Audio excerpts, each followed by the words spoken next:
बस इतना ही संग था तुम्हारा हमारा, तुम्हारा हमारा।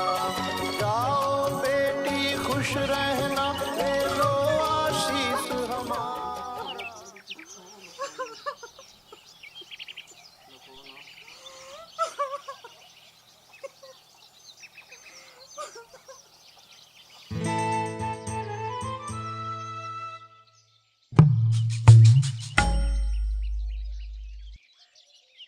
बेटा मटरू, तुम भी बैठो ना गाड़ी में, फिर लेट हो रहे हैं। पिताजी आप बोले बहुत हो। सगाई के टाइम जो बात तय हुई थी वो तो पूरी हुई नहीं। जवाई राजा, आप क्या बोल रहे हैं? कौन सी बात? ससुर जी इतने बोले मत बनो आप। दहेज में आपने 20 तोला सोना, 5 लाख का फर्नीचर, 5 लाख के इलेक्ट्रॉनिक आइटम और हर बाराती को एक एक चांदी का सिक्का ये तो दे दिया। मगर आपने सगाई के वक्त मुझे गाड़ी देने की बात की थी, वो मेरी स्कॉर्पियो गाड़ी कहाँ है? देखो जमाई राजा, मैंने आपके वादे के मुताबिक मैंने आपकी हर शर्त पूरी की है। मैं आपको गाड़ी दूंगा जमाई राजा, थोड़ा सा वक्त चाहिए। अरे ससुर जी, आप तो मुझे शर्मिंदा कर रहे हो। आपको थोड़ा वक्त क्या, मैं बहुत सारा वक्त देता हूँ। मैं ऐसे करता हूँ, आपकी लड़की को यहीं छोड़ के चला जाता हूँ। जिस दिन आपके पास स्कॉर्पियो गाड़ी की व्यवस्था हो जाए, बस आप मुझे एक छोटी सी मिस कॉल कर देना, मैं हाथों हाथ आपके पास आ जाऊंगा और आपकी लड़की को स्कॉर्पियो गाड़ी में बैठा के ले जाऊंगा। बस। देखो जवाई राजा, ऐसा जुल्म मत करो। मैं समाज में किसी को मुंह दिखाने लायक नहीं रहूंगा। अरे ससुर जी, आपको समाज की पड़ी है। मैं मेरे दोस्तों को क्या मुंह दिखाऊंगा जब मुझे आज यहाँ से स्कॉर्पियो गाड़ी नहीं मिलेगी। 100 तरह के सवाल करेंगे मुझसे। मेरी धर्म पत्नी जी, आप वहां बैठी बैठी क्या सुन रही हो? आप जरा नीचे उतरने का। तो मेरी प्यारी धर्म पत्नी जी, मेरी बात आप ध्यान से सुनना। जब मुझे यहाँ से स्कॉर्पियो गाड़ी मिल जाएगी, मैं उसी दिन आपको मेरे साथ उसी गाड़ी में बिठा के अपने घर ले जाऊंगा। चलो पिताजी, लेट हो रहे हैं। ए मिस्टर, 1 मिनट रुक। तू यहाँ से तो तब जाएगा ना जब तुझे कोई जाने देगा। कौन रोकेगा मुझे? तुझे रोकेगी पुलिस। जब तुम मेरे पिताजी से दहेज की मांग कर रहा था ना, तो मैंने मोबाइल से वीडियो बनाकर पुलिस कंट्रोल रूम में व्हाट्सएप कर दिया है। अब पुलिस आएगी और तुझे जेल लेके जाएगी और जेल में बैठ कर चक्की पीसना। अरे मैं तुम्हारा पति हूँ, पति। कोई अपने पति को पुलिस में पकड़वाता है क्या? सिर्फ 7 फेरे लेने से कोई पति पत्नी नहीं बन जाता मिस्टर। अब तुम्हारी जगह जेल की सलाखें हैं, जेल की सलाखें।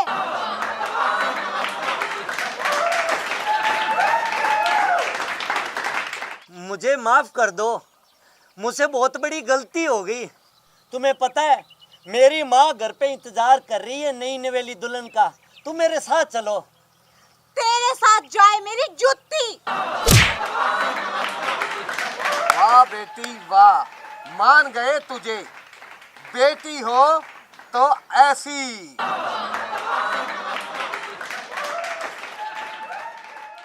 और सुनाओ जी, आप ठीक ठाक तो पहुंच गए? रास्ते में कोई परेशानी तो नहीं हुई? परेशानी? हमें क्यों होगी परेशानी? हम तो ठीक ठाक ही पहुंच गए। चलो जी, आप पहले टेंट में चल के नाश्ता कर लो, फिर फेरों की रस्म पूरी करते हैं। सगो जी, बात ये है, फेरों की रस्म तो बाद में पूरी करेंगे, पहले दहेज की रस्म पूरी करेंगे। आप मुझे ये बताओ, मेरे लड़के को दहेज में क्या क्या दे रहे हो? 1 लाख रुपए थाली में दे रहे हो क्या? मोटरसाइकिल, फ्रिज, एसी, कूलर, 10 तोला सोना, 2 किलो चांदी, ये सारा आइटम और छोटे आइटम दे रहे हो या नहीं दे रहे? उसी के बाद फेरे होंगे। हाँ चौधरी साहब, आप पहले रिश्ता होने से पहले तो ये कह रहे थे कि मुझे दहेज में कुछ नहीं चाहिए। अब एकदम आपने इतनी सारी चीजें मांग ली। मैं गरीब आदमी, एकदम इतना सारा धन कहाँ से लाऊं? कान खोल के सुन लो जी, अगर मुझे ये चीजें फेरे से पहले नहीं मिली तो मेरा छोरा तो यहाँ नहीं फेरे लेगा, मैं बारात वापस ले जाऊंगी। हाँ बहन जी, आप ऐसा मत कीजिए, आप बारात वापस मत लेकर जाइए। यदि आप बारात वापस ले गई तो मेरी बिरादरी में नाक कट जाएगी, लोग मुझे क्या कहेंगे। मैं आपके आगे हाथ जोड़ता हूँ, पाँव पकड़ता हूँ, आप ऐसा मत कीजिए। बेटा, आप अपनी माँ को समझाइए, आप तो पढ़े लिखे हो। अंकल, मैं अपनी मम्मी को क्या समझाऊं? हमारे घर में सिर्फ हमारी मम्मी की चलती है, हम उसके सामने कुछ नहीं बोल सकते अंकल। ऐसे छोटे मोटे एमएलए से क्या सिफारिश कर रहे हो? डायरेक्ट मुख्यमंत्री से बात करो। और हाँ, सुन लो और समझ लो, अगर ये चीजें मुझे नहीं मिली तो मैं तो चली अपने घर। चल रे छोटू, खड़ा क्या देख रहा है, चल। रुकिए रुकिए बहन जी, रुकिए, आप जाइए मत। मेरे पास जो भी थोड़ी बहुत जमीन है वो मैं गिरवी रखकर जो आपने चीज मांगी है वो सारी ला कर दे दूंगा। बस आप फेरों की तैयारी कीजिए। इतनी भी बुरी नहीं हूँ मैं। चल रे छोटू, फेरों को लेट हो रही है, चल।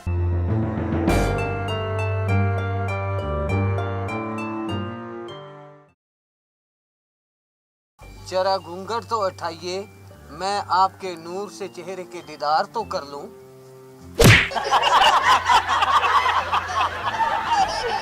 आपने मुझे लात क्यों मारी जी? चल यहाँ से चला जा, मेरे पास आने की कोई जरूरत नहीं है। क्यों चला जाऊं? मैंने आपसे शादी की है, 7 फेरे लिए हैं, मैं यहीं सोऊंगा आपके पास। 7 फेरे तूने मुझसे नहीं, दहेज से लिए। अगर सोना है ना तो जाके सो कार के पास जो मेरे बाप ने तुझे दहेज में दी है। जाके सो अलमारी के पास, जाके सो 5 तोले सोने के पास जो मेरे बाप ने तुझे दहेज में दिए।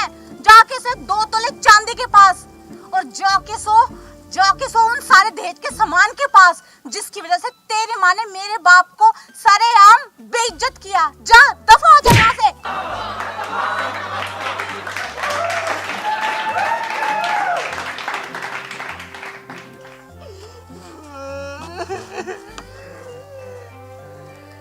अरे मर जाने, रो क्यों रहा है? और तू यहाँ क्या कर रहा है? तेरे कमरे में जाके सो। मम्मी, तू सोने की बात कर रही है, उसने तो मेरे को लात मार के पार भगा दिए। उसकी इतनी हिम्मत, मेरे पुचके से छोटू को मारती है। तू चल, मैं बताती हूँ उसको, चल मेरे साथ।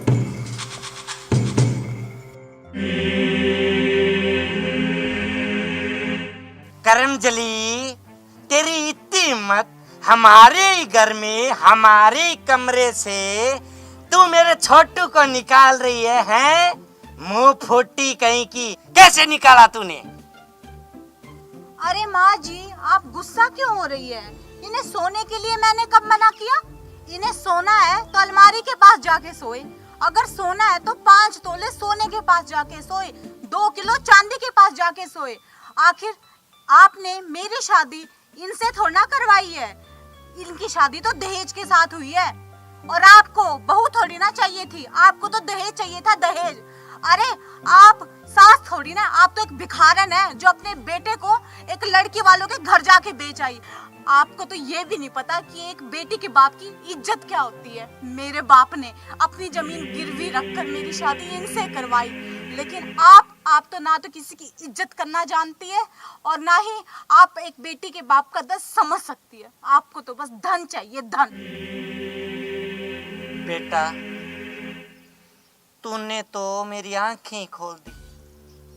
मैं कितनी गलत थी, मैंने ये तो कभी सोचा ही नहीं। और मुझ में तो औरत नाम की कोई भी चीज नहीं जो भावनाओं को समझ सके। बेटा, तूने तो मेरी आंखें ही खोल दी। बेटा, मेरी इज्जत अब तेरे हाथ में है।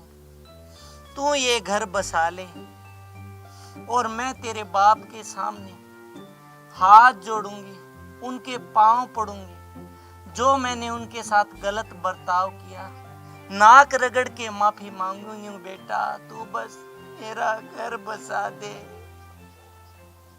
दहेज लेना पाप है, दहेज देना पाप है।